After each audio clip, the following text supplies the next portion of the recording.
oldu. Böyle 10 defa bir saylab olishini pachkasi bilan olib tashlandi. Bergan ovqatini bo'ldi. Yo, men ko'zim bilan ko'rib turibman. O'sha 10 ta qog'oz tiqib ko'rish kerak.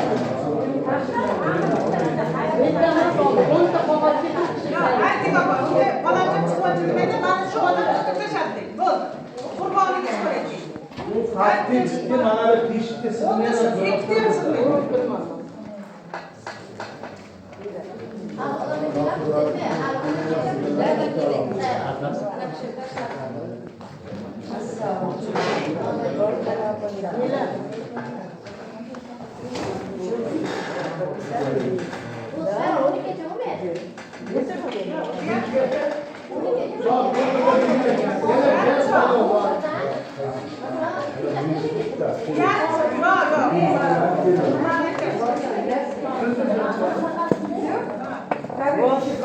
Ko'rdingizmi qanday nohaqli odam kelyapti saylayman.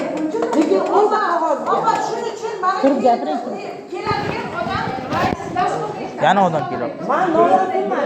Noroziman. Menga umuman hech qanaqa yordam Rais biladi.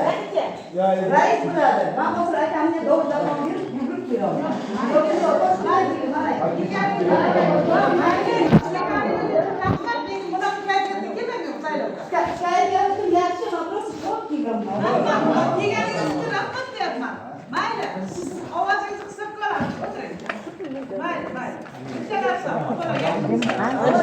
Ana shu kelgan paytda hamma qisilib qoladi.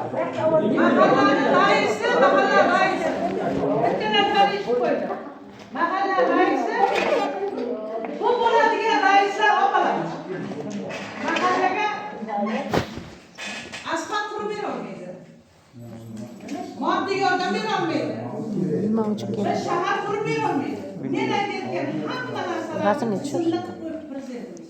Shuning uchun men aytayotgan bu narsalarga mahalla raisi moddiy yordam bo'lsa, nogiron bo'lsa, ana ijtimoiy xizmatlar bor. Alohida tashkilot bor. Buning uchun mahallada 7 ta ijtimoiy xodimimiz bor.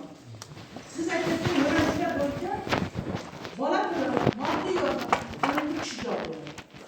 Rais nimaga javob beradi? Rais ishini muvofiqlashtirishga javob beradi. U oldingi davrda rais meniga kelmadi.